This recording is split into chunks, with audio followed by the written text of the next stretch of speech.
everybody. We are back. Celebrating 10 years of the first Iamot conference in Brazil in 2013. Here we are again. Let's go for Iamot 2023. It's a pleasure to receive the Iamot community here in Brazil. Welcome to Porto Alegre.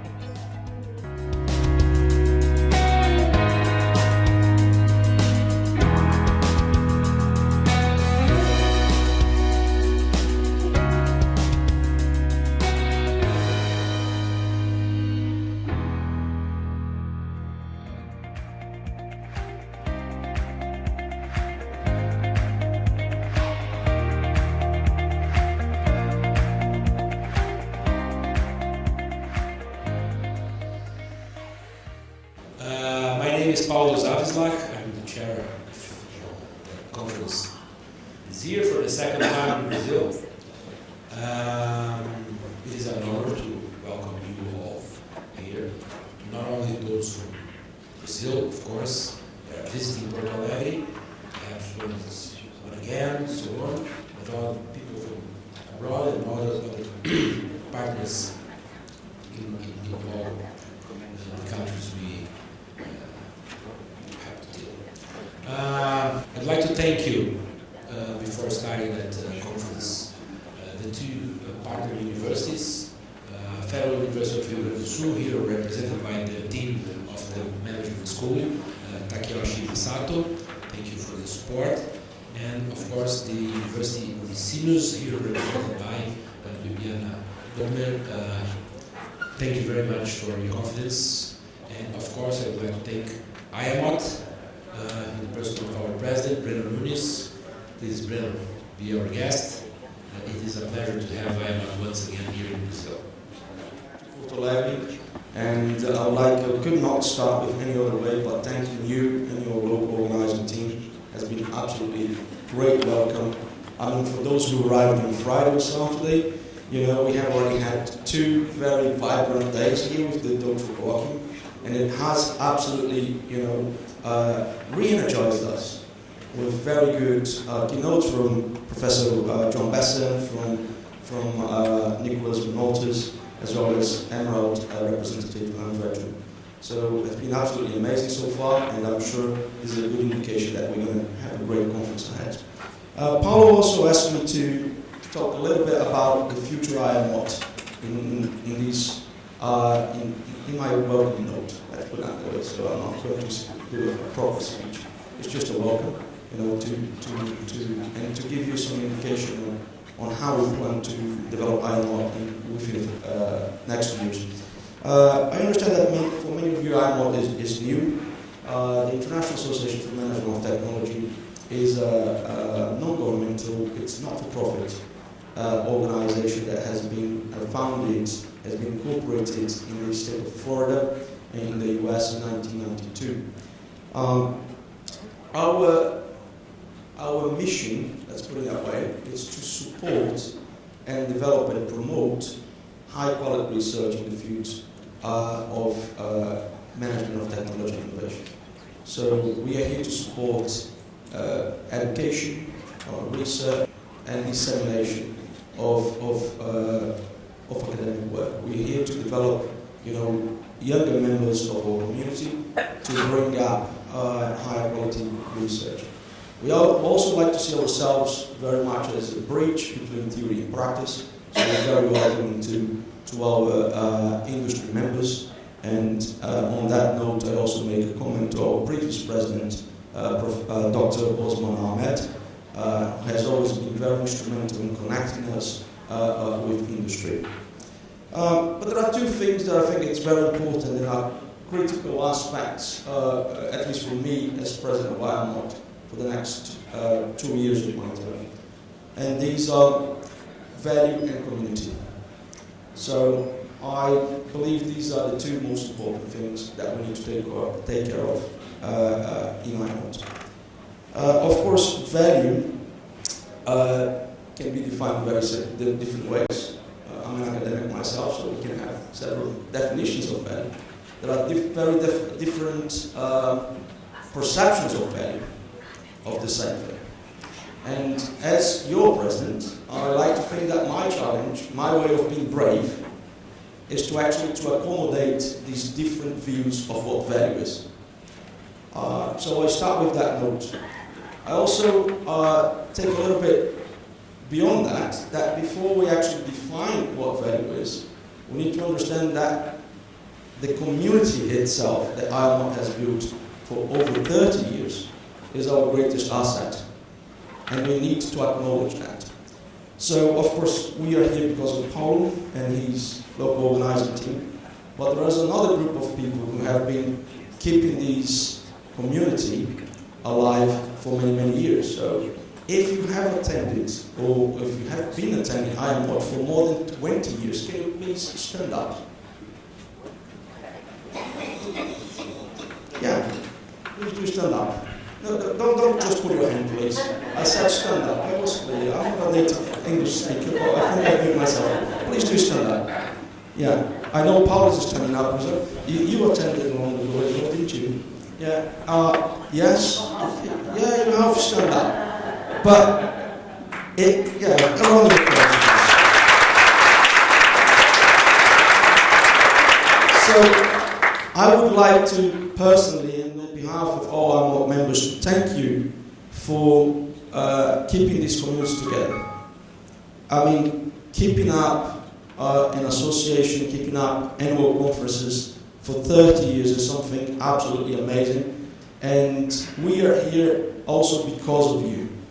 If you were not able to keep this field interesting, if you were not connecting and bringing up ideas and fostering and nurturing expertise in our community, we wouldn't have this fight for 30 years. Now, I'm already standing up. I would like, if you have attended Iamot for more than 5 years, but less than 20 years, please stand up. Yeah, you can have just been in 1 or 2 conferences, it doesn't matter. So, these people are standing up now. I like to see, and I include myself in this group, I would like to see ourselves as the glue between the brave Iamot of the past and the brave Iamot of the future. Right? We are kind of the connectors. And I think my story is not different from many of you. You probably went to your first Iamot because the supervisor told you so. The supervisor said, listen, there is a great conference that you must go. I'll be attending, so write a paper for me, please. And then you went there along. And then I hope that many of you have got as much value from Iamot as I've got. Now we get into the third group, and then you're probably already guessing who they are, right? The people who are attending Iamot for the first time or have been attending Iamot just for less than 5 years. Please stand up. Yay! A lot of applause.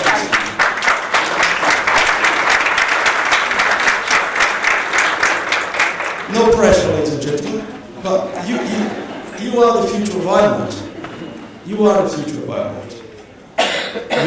Your definition of what value is, your definition of what brave is very important for us. And that's what will instruct us to create value beyond the conference. So a lot of our ideas is to extend the value of Iamot beyond the conference throughout the years. You know, through online events, to redeveloping our website, to improve communication with our members. I think I end here, my welcome. So please make the most of this conference. Please go out of your comfort zone. Connect with people with different generations. Connect with people with different countries. Connect with people from different fields. Develop your own individual capabilities, define what brave is for you, and how to make Iamot brave in the future as well. Thank you very much.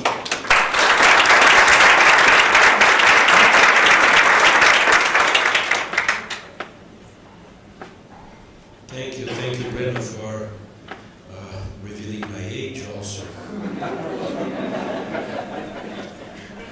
It's not easy to face the time.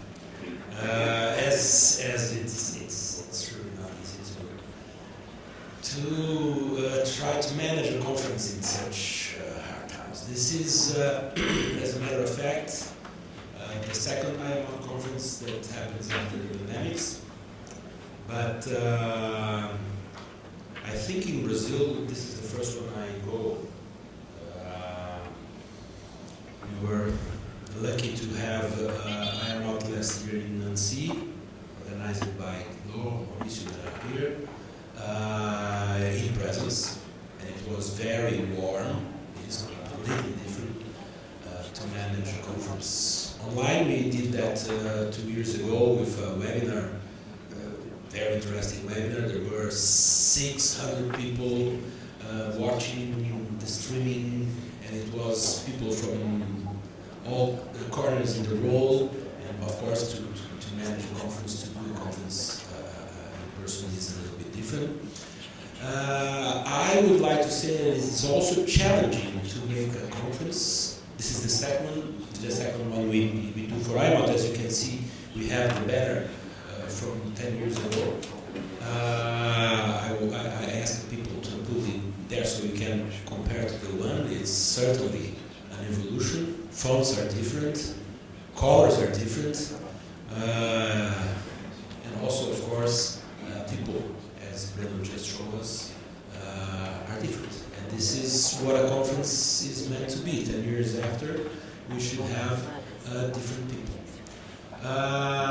But it's also hard to make a conference, not only because of the pandemic or the post-pandemic period, but of course because in Brazil this last year was not easy. I won't do any political or ideological discussion or speech here, but only that it is very hard to make a conference in 8 to 9 months. It's hard to get resources, it's hard to manage places, it's hard to find a place, and so on. So I'm very glad to have you here, and I would like to say that it is impossible to do a conference like that without people helping us. This is the most important. This is why, different from the conference 10 years ago, when we accepted the challenge made by Iamot and did it almost by our own at that time, but with 2 years of time to manage, to arrange, to do the conference. This is much more easy.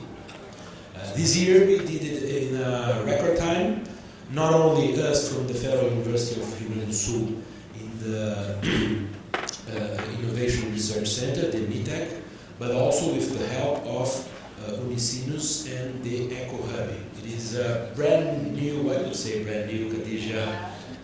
How long are you? 5 years. It's brand new. It's even newer than people that are coming to Iamot. So it's a brand new group, and we thought that this time we should do it together, because 10 years ago we were like alone in Porto Alegre, thinking on innovation and management of innovation and so on. And we thought that time that yes, thanks God we have another group, so here we are. And Khadija Fassim is representing as a director of the Eco Hub this diffusion process that is typical of innovation on having a group. So Federal University of Rio Grande do Sul and Unicinos, hand by hand, I think it makes a little bit easy to do a conference such as this. We have also, and I really don't know how to say that, so you can help me. This time, as you can see in the brochures, not brochures because we don't print books anymore, but okay, in the PDFs you receive. I remember Denise was on the organizing committee 10 years ago, and she is back. She is the chief. I will present you then, Denise and Ariane, where she's okay. They are side by side there. We have to print things. We have to do the booklets and all the programming of the conference. And today it's everything on our mobile. So it's from this point of view, it's easy. It's sign of times. It's technological evolution, and of course innovation behind. We manage a little bit different this conference. I'm the chair, perhaps because more than 20 years going to Iamot. But the conference was made by Khadija, representing Unicinos, and Fernanda Reicher, If you take a look on the booklet, on the PDF you have, you will see her photo. But unfortunately, she's not here today. She is on a terrible backache.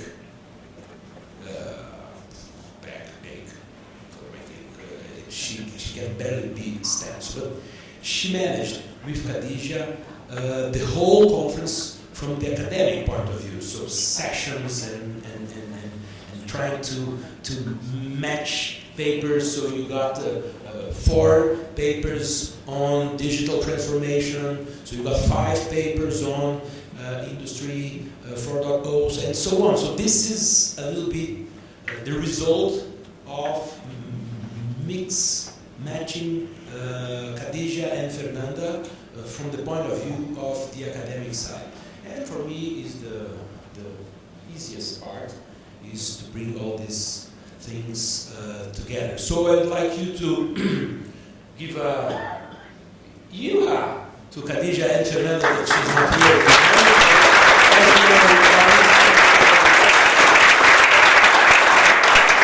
As we are recording Fernanda, you will see that, and I'm really missing you here of us today. I hope that you can at least come here 1 or 2 days from. She was on Saturday with the PhD colloquium, but she also do a great job. It was a great experience. I hope that the PhD students that were lucky to have this today are as lucky as I hope you will be these next 3 days here in this conference. The conference itself is not something that happens just like that. As I told you, so Khadija and Fernanda, they do a sort of complementary job, but with some different insights and different things. And I would like to give Khadija the word so she can give you some insights about what she saw on this preparation, and then we can at the end perhaps have insights on what will be watching you doing that conference. Khadija, please. Thank you once again. Thank you very much. Good morning, welcome. My pleasure being here. Thank you, Paulo, for invited Unicinos to be part of this community, this amazing, connected community. Thank you all. And my place here, I will present to you a little bit what we all in this room did together.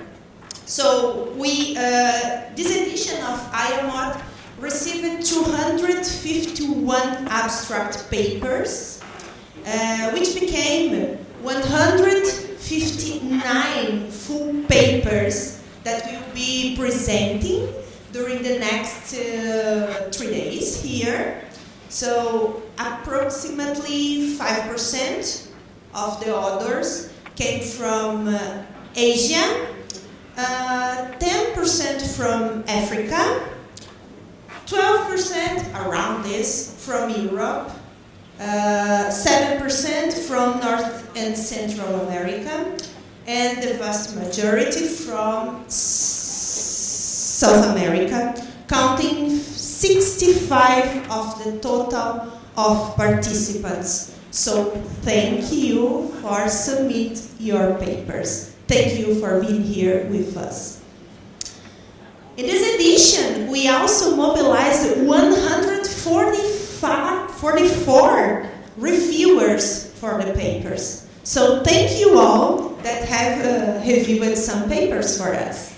And more than 24 colleagues as reviewers for the doctoral consortium that we had in the last 2 days. So thank you again.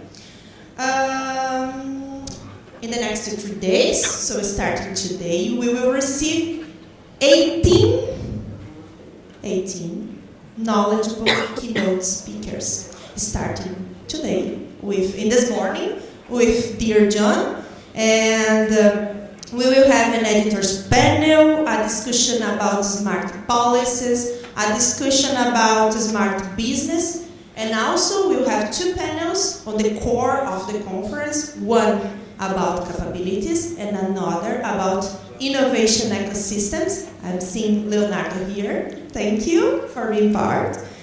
And so, Iamot is sure, as Breno started, an opportunity to see colleagues and also some friends and of course expand networks for someone that is here for the first time. So the meeting of our research groups represent here the meeting but also the match of some interests of research. So it's a way to materialize networks and our friendship. So, Paulo, thank you for inviting me again, and my team, and the Unicinos team. Thank you for being here, and enjoy the conference.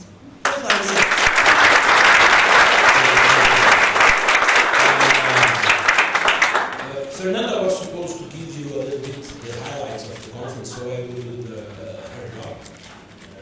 Fortunately, she wrote some lines. The 150 papers that Khadija referred were divided on different topics. To there, you all know because you submitted your papers and you have all those big topics. But we have, and this is the job, I think it's the more delightful on doing the conference, it is an opportunity.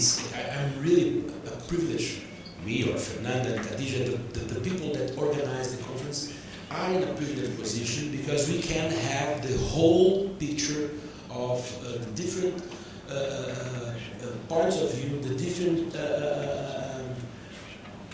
provocative or more or less topics of discussion, the trending topics that we have here. And you have seen we have chosen the title for the conference, the Brave Smart World, to refer perhaps some of those 5 that are more than 20 years or 5 months, they perhaps know. Others, because of interest, there is a book called the Brave New World. Aldous Huxley. I read that when I was a kid. But I think we are living in a brave, smart world. We are having a lot of new things coming because of a lot of things that has come. And I think this gives you a completely different landscape on discussing management of technology and innovation. So other of this background, let's say, on all the discussions we had on the different topics, I will highlight the following. Of course, innovation capabilities and ecosystems.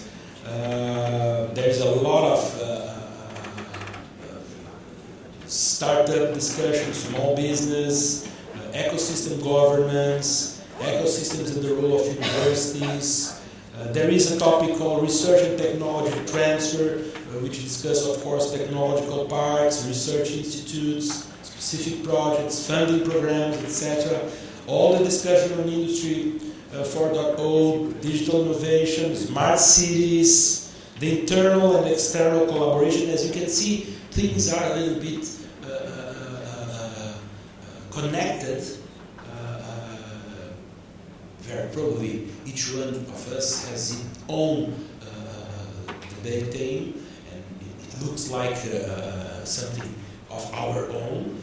But as a matter of fact, it's all connected in the whole pack of things that we are discussing here. I think that's the idea a little bit of a conference.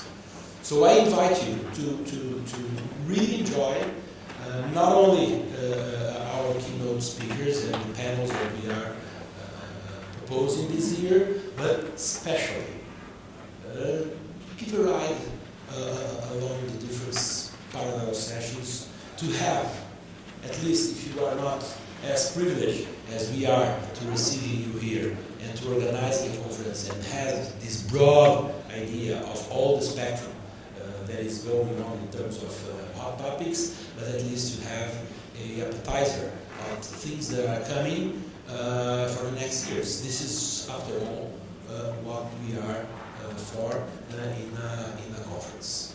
So I would like to thank you again, people. I have some, how I say that? In Portuguese I would say parochial housekeeping, yes. Well, before that, please, I know we are all on time for the great keynote. Okay, but just give me a minute pause and I promise I will finish.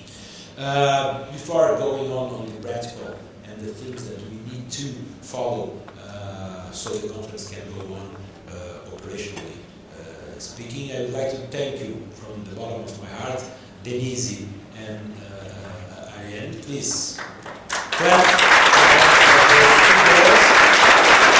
Of course, I hope someone will have the crazy idea of managing conferences. You should got girls like that, because it is really easy to do, because they do all the hard job. So everything fine, everything good you will find in this conference. It is her responsibility. All the bad things are my responsibility. So I would say that this is the best way to. So Ayane, Denise, thank you again, not only for the support but for the friendship, because it is absolutely necessary to do so. So they obviously give me a list of things.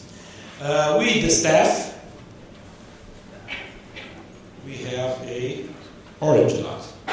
So whenever you feel needed to do something, you just look for the orange dot and you have a staff member that can help you on something. Your orange bags are all tagged.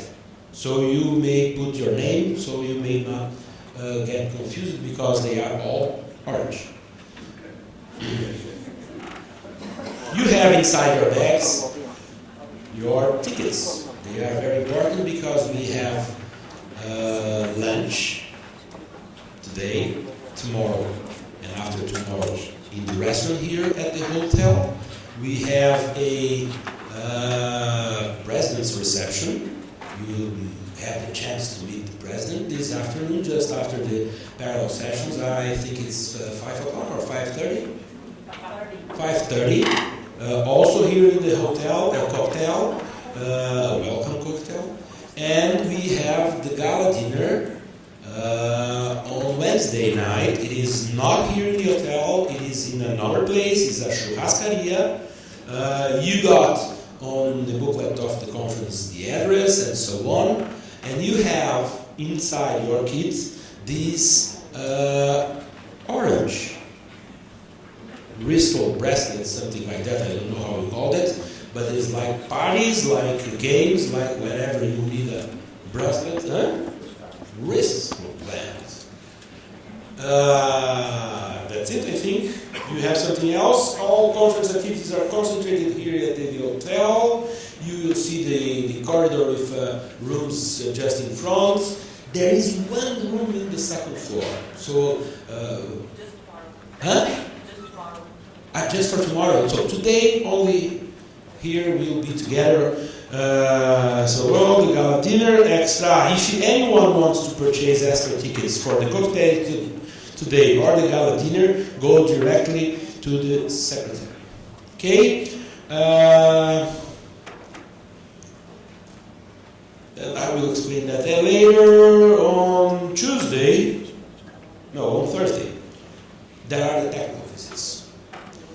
Those that are still interested, that have not yet signed up for it, please go to the secretariat and give your names. We are visiting, I would say generically speaking, 4 technological or innovation hubs in PUC, in Unicinos, in the Federal University of Health Science, and in Instituto Caldeira. So these are the different opportunities that you have to take a look on things that are being done in Brazil and especially here in Porto Alegre, we are quite well known by having good experience in terms of technical parks, or whatever you want to say, university hubs. Well, the names are to be discussed on this conference. Finally, I would like to thank the sponsors. It is, as I told you, very hard to make a conference, but I have to thank the CNPq. It is our National Science Foundation that helps with some cash. The local state research foundation, FAPERS, also with some help. We have partners such as Novotel and the Forbes companies, the real estate investment structure that is behind this hotel and help us on having all here this time. Of course, Instituto Caldeira and PUC, the Catholic University of Porto Alegre, and the Federal University of Health Science, the Água Canil Foundation, from helping us especially and with the PhD consortium, and of course Iamot, Unicinos, and the Federal University of Rio Grande do Sul. This is it, girls. I have to finish. I still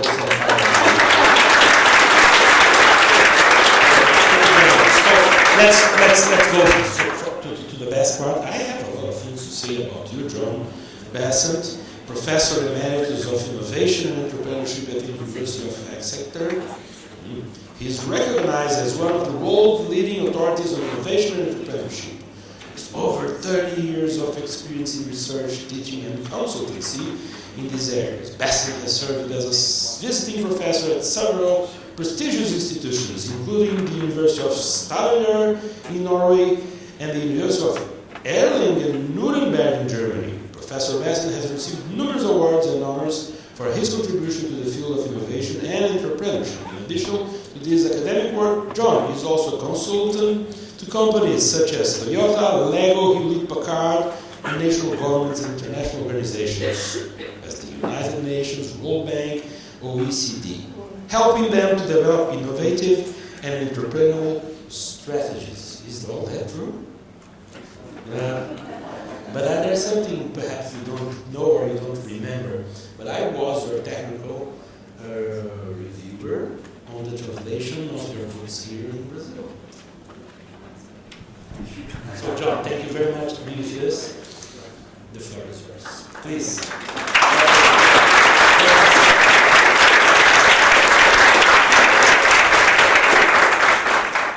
Thank you very much. I'm sorry about all the build-up, but it really is great to be here and to have a chance to share a few thoughts with you. It's also great to be here because I live by a river just like Porto Alegre is by a river. The difference between this beautiful picture and the picture I left in England has to do with clouds, rain, and believe me, I'm really glad to be here. And thank you so much for the invitation. Can I get the clicker and...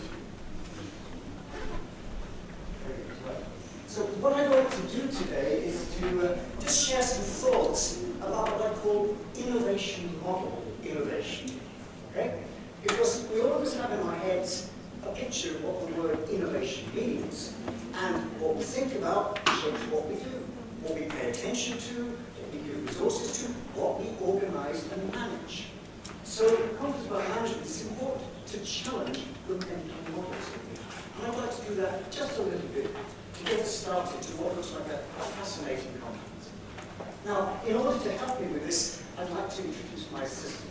Ladies and gentlemen, please meet the Red Trinity. Now, you may not recognize it, but this is, of course, a character in that wonderful children's book, Alice in Wonderland. Now, the Red Queen is an amazing character. For example, she can believe 3 impossible things before breakfast. So, a pretty powerful woman. If you are lucky enough to meet her, that's great, but a word of advice. Whatever else you do, do not play chess with her.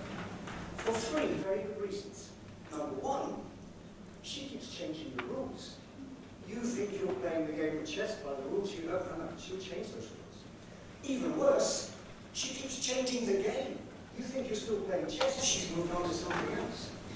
But the really important reason why we shouldn't play chess with her is because in her world, that's perfectly normal. Now, there's a wonderful scene in the book, if you know the book, where Alice and the Queen have been running.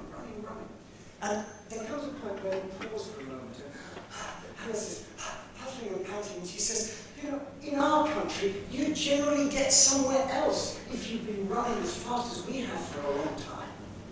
To which the Queen replies, in the way that queens do, that's a slow sort of country. Now here you see, it takes all the running you can do to stay in the same place. If you want to get somewhere else, you must run at least twice as fast as that. Now, you can see where I'm going with this.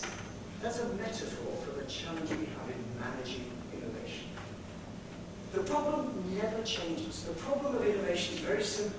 How do we create value from ideas? Commercial value, also social value. Innovation is really important, but it isn't just ideas, it's turning them into something valuable. Now, what changes, of course, is that context around which that happens. It's constantly changing. It's like that Red Queen world. We've got multiple simultaneous sources of change. Do you know that?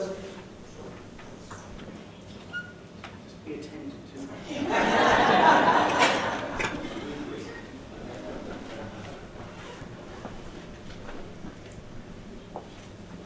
I'm lucky to have such a glamorous assistant. Can you hear me? Maybe that's not a better question to ask. Okay, good. So, we're in this what is sometimes called VUCA world. It's volatile, it's uncertain, it's constantly changing.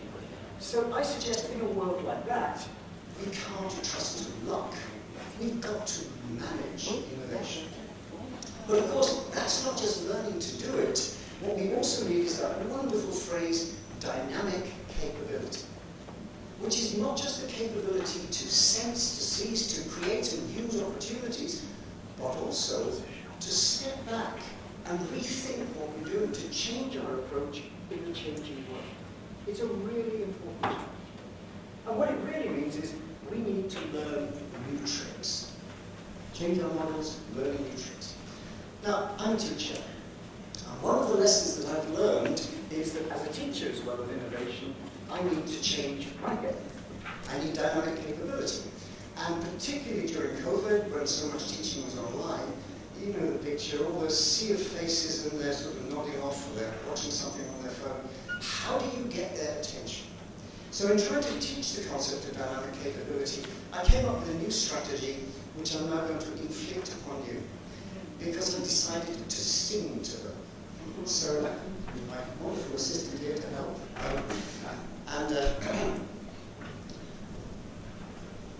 With a really important piece of equipment, I had to innovate a strap, so if it falls apart halfway through, it's my innovation capability as well. But what I'd like to do is just sing you a song to remind us of the challenge of dynamic capability. Right, so.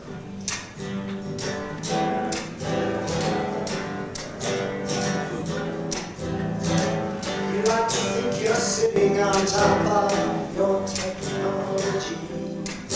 Your gadgets are smart and cool because you do lots of R&D. Your software's fast and your data's the best. Your packaging's cool, you can't ignore all the rest. There's only one problem left at your door. Folks don't want your product no more. This is the chorus if you want to sing. So you need dynamic capability. In innovation, it's got to be dynamic capability. At the heart of your philosophy, you can rely on routines to deal with problems you've never seen. In innovation, the key to creation is to keep on building up your dynamic capability. Dynamic capability. Dynamic capability.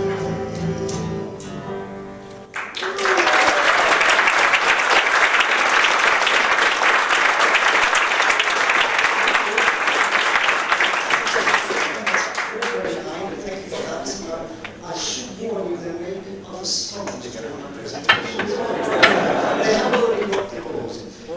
But thinking about this seriously, this dynamic the good news we have from a conference like this is we know how to manage innovation. We ought to, because we've got over 100 years of research on codified practice about what works and what doesn't. Look at the literature, you'll find people writing about management and technology back in the 1920s. So by now we should have learned the lessons. And we know if we want to manage innovation, it's not just luck. First of all, it's a process. It's not flash and light, it's a process. At the front end, we've got to learn to search for all those different opportunities that come in many different ways. So we need to be good at searching. We have to choose strategically of all the things we could do, what are we going to do, and why. And we have to implement that, which is not as easy as simple project management, and we've got to launch and then scale. That's a bit cool, but we know a lot about how we can make that happen. This doesn't take place in a vacuum. We know we need a strategy, innovation strategy. Where and why is innovation going to take us forward, and can we get buy-in to that? It's all about people. So what do we know about the innovative organization? How do we utilize people's natural creativity? We know a lot about that. We know a lot about the fact that this is a multiplayer game. It's not a solo act. We need to make connections, build linkages right across the ecosystem.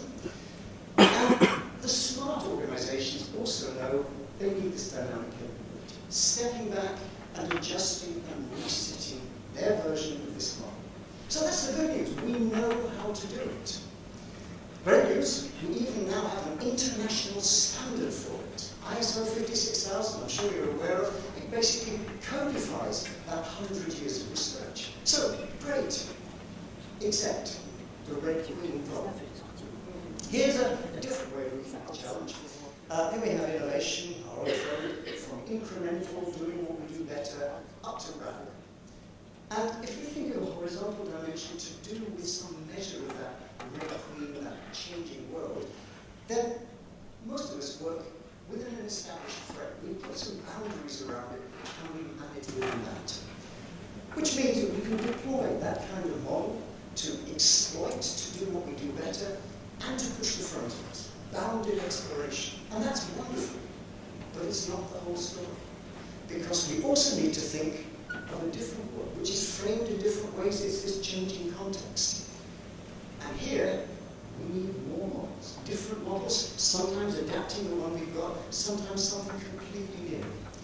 So, that's this challenge of innovation, model innovation, which I want to focus on briefly today. Now, we know about the challenges. They're all around us, all sorts of things. Look at the conference program to get an example.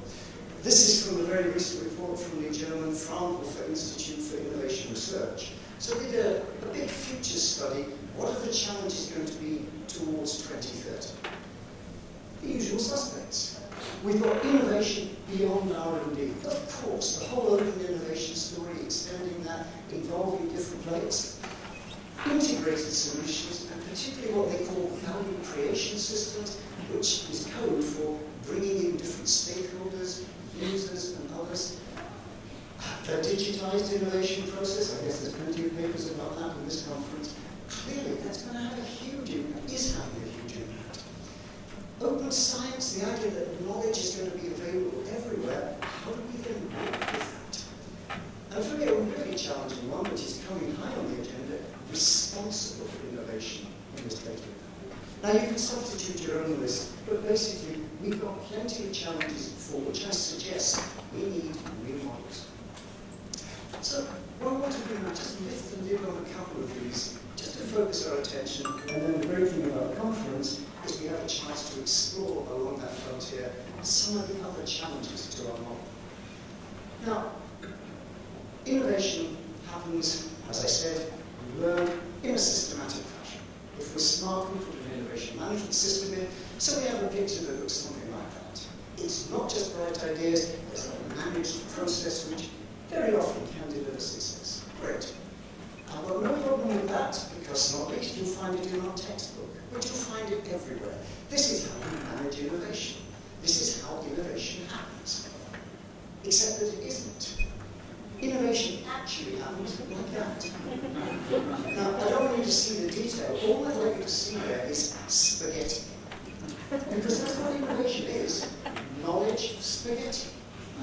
It's technical knowledge, market knowledge, legal knowledge, financial knowledge, all sorts of knowledge held by all sorts of different people inside and outside the organization.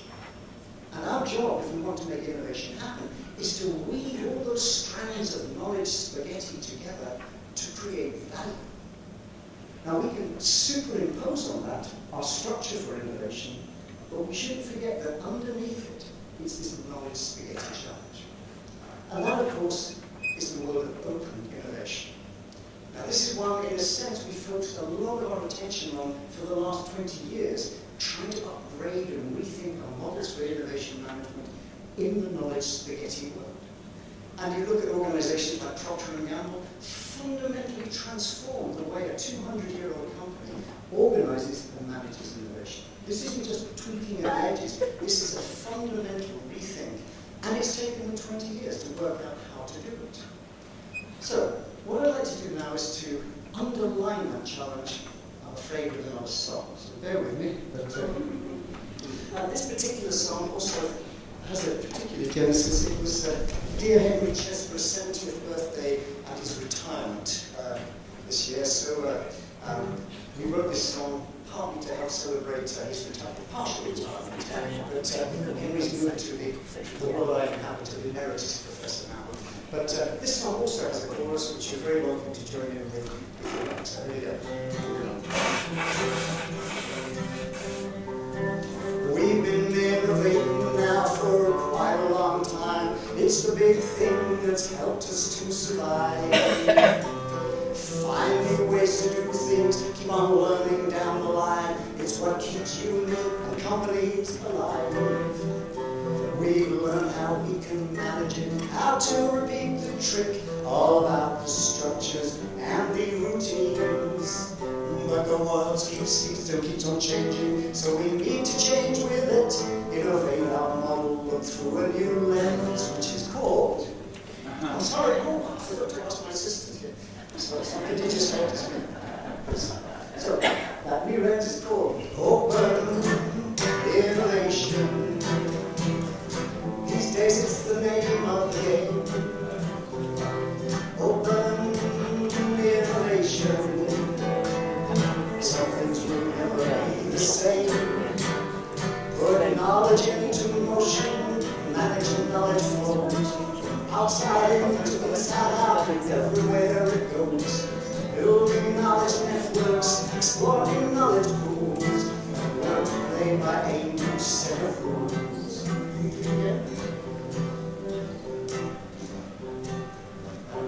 It's what you know and who you know and how they all connect. That's the innovation challenge of our time. Learning, knowledge, trading, we have to give to get.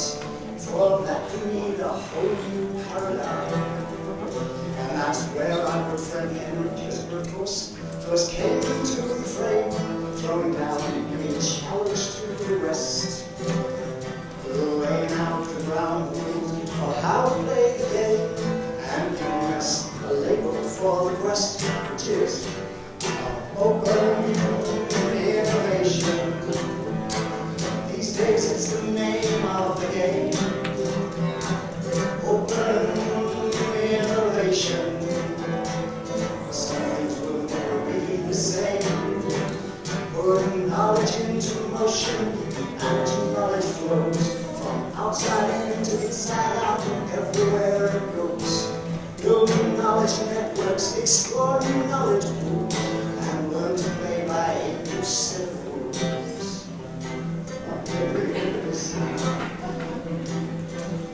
But it's more than just a slogan, it's more than empty words.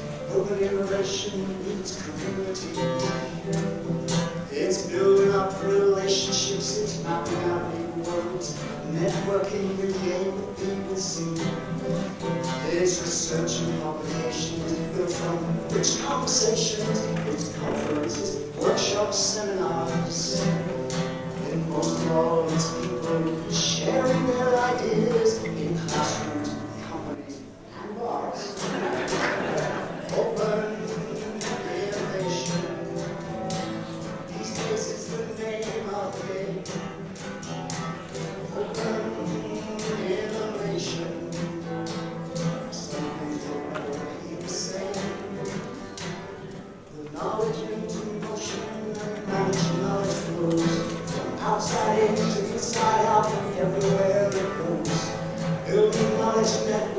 Explore new knowledge points. Learn to play by a new set of rules. Here we go, learn to play by a new set of rules.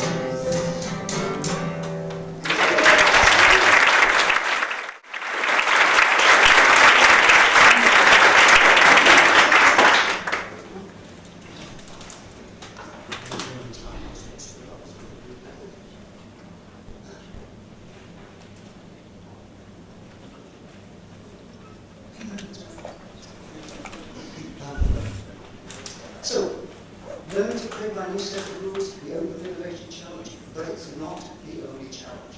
I'd like to move your attention now to another one which has been around a long time, but is really now coming to the surface. The idea of user innovation.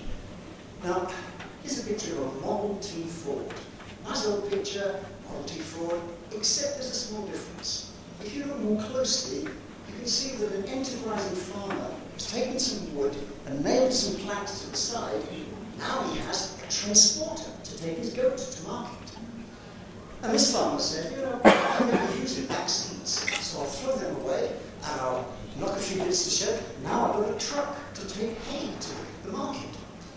And this chap is very fed up with the fact that the tyres and wheels on it don't really work in the Midwestern snows, so he's made himself a Model T snowmobile. Now, these are all not Photoshop, they're real pictures, and they remind us of something that we know farmers are really good at. Innovation for solving their problems. They don't want to sell these to other people. They've got a problem, it needs fixing, they've got an incentive to innovate, and they're not afraid to try. They'll make prototypes, as long as it works, fantastic. But what they're not interested in is selling it, they're interested in doing it to solve their problem. That's a classic definition of user innovation. And it goes on everywhere. One of the big sources, of course, is frustration. And anybody who's a parent in the room, and I know there are many here, will recognize the world of frustration that having kids, wonderful though they are, can give you. And that's led to some amazing innovation. Disposable nappies were not invented by Procter & Gamble. They were invented by two women simultaneously, one in England, one in the United States, just fed up with the constant business of washing. You spend half your life washing after babies. So, disposable nappies, it's a user innovation. They made their prototypes which worked for them, and gradually it grew to a huge product. The stroller, the collapsible stroller. Now, a man called Owen McLaren was going on a trip with his daughter, with her young baby, and were going down the steps, and he couldn't believe the trouble she had getting down the airliner's step with a baby in her hand, and a bag, and this and that, and this stroller. And he thought, there's got to be an easier way. Why can't we make a collapsible, a foldable stroller? Now, he had some experience in that kind of business. He used to design what's called a retractable undercarriage, the thing that pulls the wheels up and puts them down on an aeroplane. So he thought, I could do that. Owen McLaren, one of the biggest brands to this day you can buy for a stroller, is of course the McLaren stroller. Classic user innovation. And I like this one. Again, parents will recognize this. You get your little child all tidied up, ready to go for a walk. And the last thing you do in nice clean clothes is you give them a drink. My kids like black currant juice, okay? And of course what happens is, they drink, and then they chug along a bit, and they go to sleep. And the cup tips up, and you have a lot more washing to do. It's a classic problem. A woman called Mandy Hardeman was frustrated, and she decided there's got to be a better way. Could I develop a cup where when you turn it upside down, the liquid doesn't come out? Now, I guess many of you have seen it, you've probably got one, so it's a global bestseller here. Interestingly, she had to fight a patent battle as an individual innovator against some of the big companies who saw the tremendous possibility. But these are classic user innovations. Now, we could go on about that, I think you know. What's interesting, though, about user innovation today is how much we now understand this really matters. Research done in various countries by Eric von Nippel and his team suggests that getting up to 20% in some countries, 20% of product innovations begin life as user innovations and are then taken up. In process innovation, it's much higher. If you think of all the employees in factories and offices fixing things that don't work properly, user innovation, it's a huge figure. So there's something going on here that we probably should pay closer attention to. And Eric von Hippel, in his latest book, kind of distills this new model for thinking about innovation into what he calls free innovation. Now, free innovation essentially says users have that high instinct to innovate primarily to solve their own problems. They're not really interested in new ones, but sometimes they are. So they're quite willing to share those ideas and indeed to engage in a conversation around improving them. So the huge potential that exists is one of partnership, bringing the skills of organization and management of an innovation process to scale together with those user ideas. And many, many companies are now playing with this, people like Lego or Adidas. I'm working with colleagues in the University of Stavanger on the smart home. Smart homes for elderly people is a huge market. How to help people live safe, dignified lives as they get older. Trouble is, an awful lot of companies think we know what they need, and they don't. They need the insights which only users can bring. And so what we're trying to do is work on that question, but it raises a big challenge. How? If user innovation matters, how do we change our approach to innovation to do it? There are all sorts of tools like collaboration platforms and innovation spaces, lots of approaches to that challenge. So, again, what I wanted to do is to sort of surface this as an area where we may have known about user innovation a long time, but we need to develop our thinking and our practices in terms of innovation, model innovation. 3 reasons why users matter. They know stuff. They have experience. Of course they know stuff. They're really rich in knowledge. Sometimes it's locked up in their head. Users have a diversity of ideas. They can think beyond what even the biggest research lab might think of. And hugely important, if users are giving ideas to organizations, if they're part of the creation process, there's a good chance that those innovations will fit that world later on. So the challenge of diffusion of innovation, users can contribute. So, having worked in the early part of my career in product development, I kind of sympathize with the challenge in product development, and I also thought this might be a time for a song to remind us again. Another song to remind us about why user innovation is really important. So, why on earth should we bother with users? Imagine the conversation in the product development. Why on earth should we bother with users? What good are their ideas to us? Why waste time collecting their insights? It just seems like a whole lot of fuss.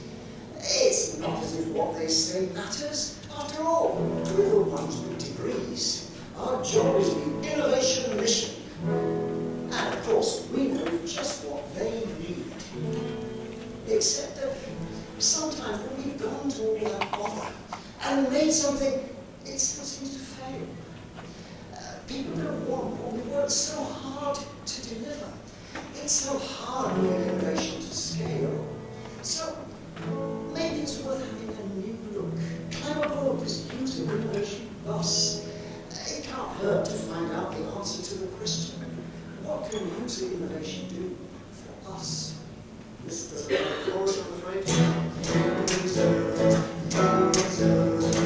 You'd be surprised what they can do for you. Users, they bring something special to your innovation stew. So here's the simple message: if you want to innovate, get your users on board and let them co-create.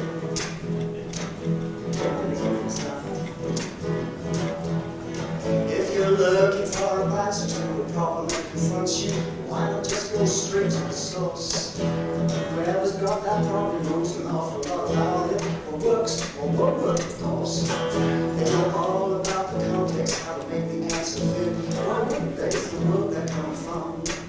They'll experiment and prototype, work on their solution, and they won't give up until the job is done. Users, you'd be surprised what they can do for you. There ain't something special to your innovation stew.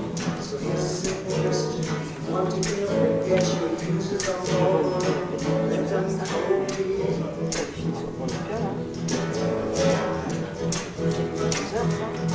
We might work on the marketing, test spaces, test campaigns, focus groups, and all. And you'll know that gets you insight about how to improve things.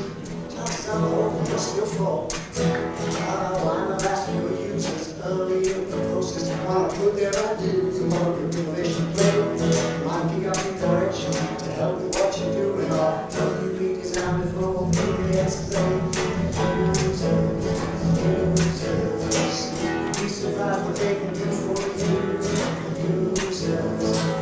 Users, they bring something special to your innovation stream. So here's a simple message: if you want to innovate, get your users on board. Let them co-create. But as I say, the problem is not just this is a great concept, but how are you going to do it? This is where innovation, modern innovation, starts to bite. So now you come around to thinking about users. The question is how to bring them in. First, you got to find them. You need to go out hunting, find your lead users, outsourcing, building tools to help you work out how to listen to their insight, how to hear the things they got to say. Get them working on a prototype, bring your worlds together, reach across the boundaries and find your ways.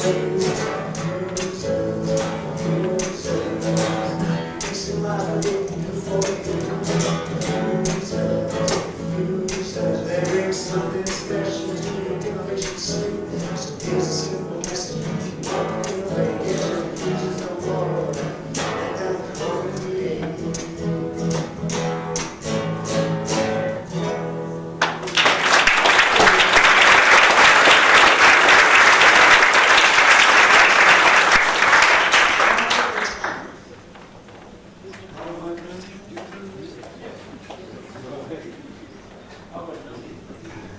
I can go on all day. Okay, so let me draw this together. Challenges, because they're out there in this red green world. There are plenty of them. Here's a few more. I haven't written songs about all of these. You can relax. But here's a few more. Crisis innovation. We've actually lived through that with this awful COVID thing. It was an unexpected shock to the world, and it demanded innovation. And it forced them radically new approaches, amazing cooperation, digitally and physically, coming up with new ways of quickly delivering protective equipment and later on vaccines. What crisis innovation of that kind did changed the innovation game. Much of my work at the moment, my research work, is with the humanitarian sector. I work with people like Save the Children and the Red Cross. Their world demands innovation. We have natural or man-made disasters. We've got to solve problems, and we may not be able to apply the usual solutions. We have to innovate, and we have to learn to innovate in possibly very new ways. Particularly there, a space where you want to draw as many users and many stakeholders into the process as early as possible. So crisis innovation offers challenges, but also opportunities to rethink our models. Clayton Christensen, The Innovator's Dilemma, fabulous book, changed my life. But what it really was saying is, even if you're smart, in fact, because you are a smart, successful innovator, you could be in trouble because of disruption. So you need a parallel model to help cope with it. Again, still exploring that discontinuous innovation space. I noticed one of the first papers coming today is about frugal innovation. Let's be clear, more than half the world's population are on low income, they're in the rapidly growing parts of the world. There's a focus there for innovation, which almost certainly will not require the same approaches to innovation as we deployed in the developed North and West. Sustainable, I don't need to explain that one, do I? We are really in a difficult crisis time again. We've got to innovate around sustainability. Those United Nations SDGs, sustainable development, are really important, but we're going to need innovation to get there. How do we do it? And now we have a very interesting one, the whole artificial intelligence, and what that might mean to us in our innovation world. Now, there's lots of speculation, as you can imagine, in this space. Particularly, there's a great deal going on where people say, oh yes, ChatGPT and the other models are going to change the world. There's not a lot of good academic analysis, but perhaps I could recommend one paper to you. It's by Frank Piller and his colleagues at the University of Aachen in Germany, published in Journal of Product Innovation Management. It's a great piece of research. It's also a wonderful paper to read. What they basically do is, first of all, theorize. What could these clever large language models do to affect innovation? And they highlight three areas. The first is our job as product developers, as innovators, is to search. And we're desperately looking for the data and patterns in it. Well, that's actually what ChatGPT and other things is really good at. The second thing is picking up trends, seeing patterns in there that are very hard to see when you've just got so much information. Again, that's what these models are good at. And the third thing that they looked at was the idea that these models could generate. Generative models, they could give you new triggers, new directions for innovation. So they set this up on the front end of the paper, and it's a long research. I think, yes. But the really good bit was they put this to the test by actually recruiting ChatGPT to do this. So they hypothesized a company making outdoor equipment for hiking and camping. So how could you use a generative model like ChatGPT? Well, first of all, it was really good at picking up all the information about that market and making sense of it, which would take human beings a long time to do. Secondly, picks up market trends, emerging trends in particular. Hey, that might be worth developing. And it was really good at generating ideas, sometimes radically different to those that researchers had thought of. So, well, that starts to be a little scary, but for me, as an optimist, and for Frank, it was very optimistic conclusion. This will not replace, at least not yet, this will not replace us, but it could be a really powerful partner. And the argument indicates very much for a hybrid innovation model. Innovation. But it gave me an idea for a song, so I'm afraid one more, and we probably need to go on. So I thought, actually, if you're in the business of, if you're in the business of product development, maybe this is one of those times when you're perfect. And so I thought, that's going to be a love story. So this is a little innovation love story.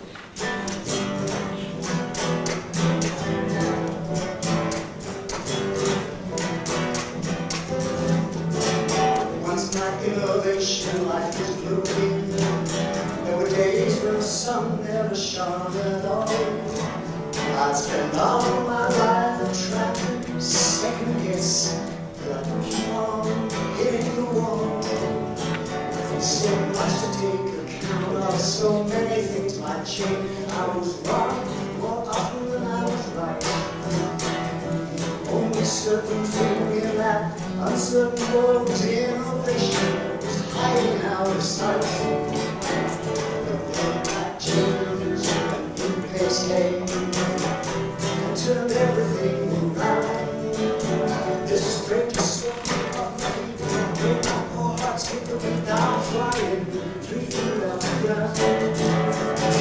Didn't take long, that's why I'm singing this song. I'm in love with ChatGPT. Watch you mean the world to me. Innovation, it's just like ABC. There's not a question I can throw. Not I can see your thoughts on how it made heaven. Can't you see? So let's innovate forever. Let's always be together. And my ChatGPT.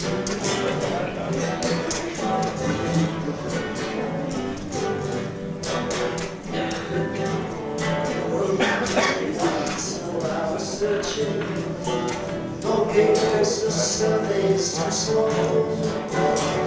You can scan your way across the internet. No idea doesn't worry you at all. Finding opportunities before you came along. Like trying to find a needle in a stack. Now you can find positions, new value propositions. It's so good to know you got my back. Right from there, innovation will never be the same. Since you've been here, nothing's clear. I got nothing left to fear. innovation. Oh, it didn't take long, that's why I'm singing this song. Oh, my chatbot, you mean the world to me. Make innovation easy, it's just like ABC. There's not a question I can throw, not an answer you don't know what's a marriage made in heaven, can't you see? So let's innovate forever, let's always be together. Me and my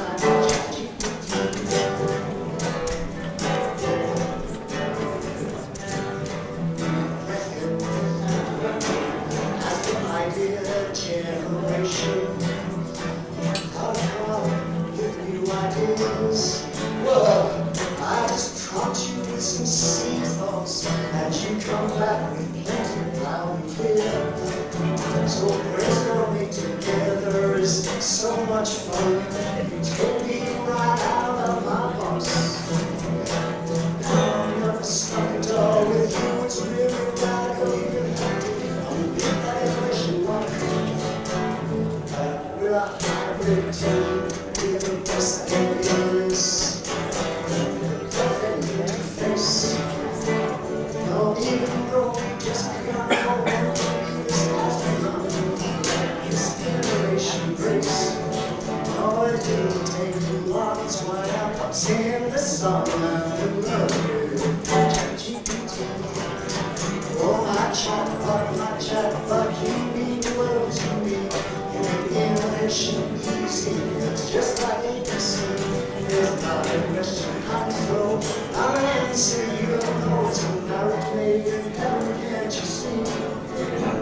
Let's innovate forever, let's always be together. Me and my ChatGPT. Me and my ChatGPT. Me and my ChatGPT. Thank you.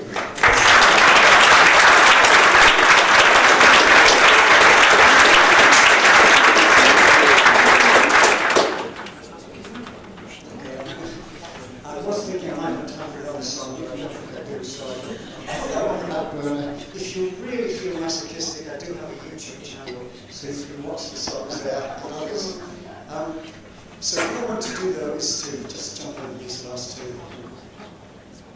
Yeah. What I've been trying to say, though, is that, in all seriousness, in our world of innovation,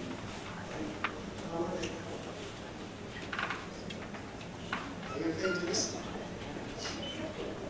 This is some important listening to that. Yeah, what I've been trying to say through this short talk, and just to sort of get you in the mood for the conference, is that we do live in that red-green world. We have a world where the problem of innovation never changes, how we get that value from our ideas, but the context is constantly changing, so we need new innovation models. And we really therefore need to learn new tricks. It's a learning challenge. To researchers, to organizations, it's a challenge for all of us. And so I'd like to leave, as I started, with another children's book. See how I spend my spare time reading. But this is, of course, if you don't recognize the picture, from the very first book about Winnie the Pooh. So you can forget the Walt Disney character. This is what the original drawings look like. And this is what you'd see on the very first page of the very first book, The House of Pooh Corn. And it's where Winnie the Pooh is introduced to the world. And here you have, his real name was Edward Bear. So here you have Edward Bear coming downstairs now, bump, bump, bump on the back of his head behind Christopher Robin. Which is, as far as he knows, the only way of coming downstairs. Except that sometimes he thinks there really is another way. If only he could stop bumping for a moment to think of it. I have this above my desk. I think it's a wonderfully profound observation about the problem of learning. It's not that we don't want to learn, it's just that very often we're not in a position to learn. But we are in a conference like this. We're offline, we've got time, we've got different people saying, this is a perfect learning opportunity.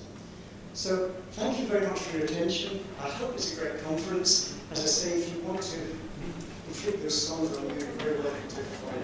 Thank you very much. Thank you.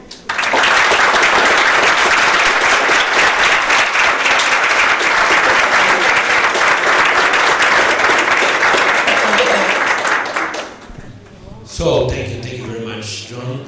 He just gave us body, heart, mind, and sound for our discussion, and this is great stuff.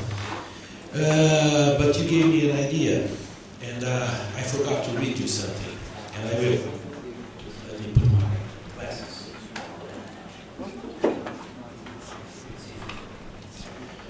A brave, smart role is a vision of future where technology is harnessed for the greater good, where innovation is driven by a deep understanding of human needs, and where ecosystems of collaboration and partnership are the norm. It is a role where technology is not just a tool, but a means of unlocking new possibilities and creating more sustainable, equitable, and prosperous future of all. In order to realize this vision, we need to develop a set of capabilities that enable us to harness the full potential of technology while also addressing the complex challenges that come with it. Finally, to support this capability, we also need to build ecosystems of innovation that encourage collaboration, partnership, and knowledge sharing. These ecosystems should bring together diverse stakeholders from academia, industry, government, and civil society, creating a new network of expertise and resources that can drive progress in the key areas such as sustainability, health, education, and economic development. I'm almost finishing. In a brave, smart world, technology is not an end itself, but a means of achieving greater human flourishing by developing the capabilities and ecosystems needed to harness its full potential. We can create a world that is more innovative, more resilient, and more just. ChatGPT in this very moment.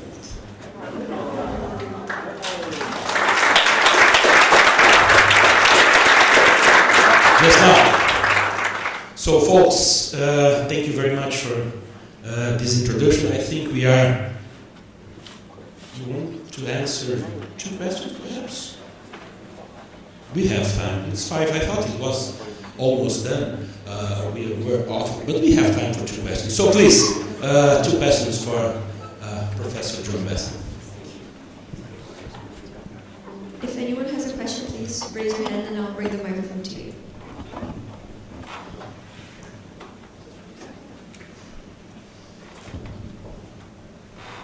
No questions? Oh yes, please. I was going away with it. It was a pleasure to hear your song. I think the best way to learn that we can in this meeting and say so beautiful. Thank you very much. But my question is related to user innovation. I see you apply user instead of customer. What about your thinking about user and customer? That's a really good question. And much of our innovation management tradition, much of that 100 years, has been built on a market model. And we talk about marketing as being who we want to discipline and customers. We understand how to analyze them and the rest. And we are pretty good at market research. We think we know what they need. What, of course, Eric von Hickman and others challenge is, well, maybe we don't. But we also have a situation where users is a much bigger constituency than just its customers. Think of many situations. As citizens, we are users of public services. So there's a sort of big challenge there, which is very relevant. What about the users there having a voice in innovating the public services? And Denmark, in particular, has a fascinating tradition of trying to design a tax system which works surprisingly well. It's very high rates, but it works because users, citizens have been. So it's not like customers. Much of my work with the humanitarian sector is that the people who are the buyers, the ones who are donors and others do, are not the end beneficiaries. So we have a very different group between we are the agency for this or that, but we want to do good for them. Maybe if you ask them, you might get a different story. One very simple thing, the World Food Programme, huge, deals with one of the big humanitarian challenges, which is about to happen slightly once again in Sudan. People get hungry, they need food. And the model we had back in the 1970s in particular, was we've got lots of spare food, we'll pack it up and ship it out and distribute it. Later on we got smart and said, well, maybe we'll buy it locally and distribute it. We know what they need, we'll fix it for them. There's a lot of innovation involved in doing that. However, somebody said back in 1985, boss, I've got a problem in this terrible civil war. I can't get the food to people because the bandits keep coming and stealing it. Boss, I want to feed these people. Can I give them some money and they can buy their own food? Now, actually, for the aid system, that was, you can't do that. That was a radical challenge. Because, well, they're going to spend their money on getting drunk and having parties and so on. Of course, the challenge really, and it's taken about 20 years for that to filter through, was when you work with users directly, you get a very different model. Now, most of the food aid, thankfully, and many other forms of aid, is distributed by giving people money through clever systems like smart cards and mobile phone credits, but essentially delivering. So for me, the challenge of user innovation is we need to move beyond that rather narrow customer thing. Of course, that world can certainly benefit from user insight, but there are so many other situations where users become really important in that broader sense. That's a long answer, but for me, as I say, I think we do need to rethink our models around user innovation. Thank you. You want the answer from ChatGPT? My competition. John, thank you. Thank you very much. This was amazing. You know, one of the best introductions I've ever seen. One question. There is one word that is missing from your presentation: government. So we have we all live through this world of retreating governments and private sector and all this. But now we have a resurgent government around the world. So how does it fit into this, into the open innovation, for example? Well, It's a big question, but just with 2 sentences. so we heard yesterday about a really important concept in research, which was called peer review. Not peer review, peer review. It basically describes what hopefully goes on in any good conference. You have a lot of conversations in the bar. You don't need to drink beer, but you have those informal conversations. I definitely want that one with you a little later. But a very quick answer, because it's a really big thing. Of course, governments have increasingly become important players in the innovation game. And there's been some learning in that space. Innovation policy has improved, but one of the big challenges for me is that many of the people involved in the government haven't really got the awareness of what innovation actually means. So there's a kind of capabilities question around how do you work with it? And we have a great British tradition where any civil servant who becomes competent is instantly moved to somewhere else, a different department. So even if they have knowledge that they require and something that works in an area, gets moved. So there's a lot of challenge, I think, around capability building in that institutional space. And if I can broaden that, I work with the United Nations, and you may see the Secretary General has identified 5 key ways we are going to get those Sustainable Development Goals met. Innovation is number 1. So the UN said, yes, we believe in innovation. They don't have the mindset. And then I interviewed a lot of people across the system, and quietly and anonymously said, yeah, they're just using the words. We don't really understand this thing which is supposed to be the number 1 way of meeting the problem. So I think it's a focus we need to have. How can we help people in government, politicians, but particularly the civil servants that drive the public sector? How can we help them understand innovation? It's a great question. Thank you.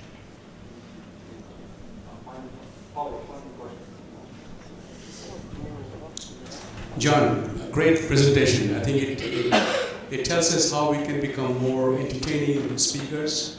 So next time I'm thinking about singing and dancing also. The question I have is that one aspect of innovation in the process, as well as creating the value, that I don't think ChatGPT can do, and that how we can actually treat humans as humans in the process of innovation and to serve the humanity. So one of the big problems with innovation, and I come from corporate world myself, the greed behind innovation. We have to think about that. And we have to teach and treat people how you can actually treat humans surrounding your team, collaborate with them humanly, and then of course you have to serve the humanity as the most important factor, especially when we are facing these 2050 challenges, how to save the planet. Thank you. Thank you. It's a really great comment, and I always feel all should be supported. But maybe I could just make some postscript. First of all, I absolutely agree. The optimist in me isn't just blindly optimistic. When I teach students, so the 18-year-olds in the UK and elsewhere, and we talk about innovation, the models that resonate, the examples that resonate, are social innovation. I have a great story, for example, I'm sure many of you know about Dr. Venkateswamy, who basically pioneered cataract care for people who can't afford it. So this is not a technical problem, it's not a surgical problem, it's an innovation problem. And it's a wonderful story. 12 million people today can see who would otherwise be blind. That's what you're talking about. But what, for me, makes me optimistic is that's the stuff that's resonating in the classrooms.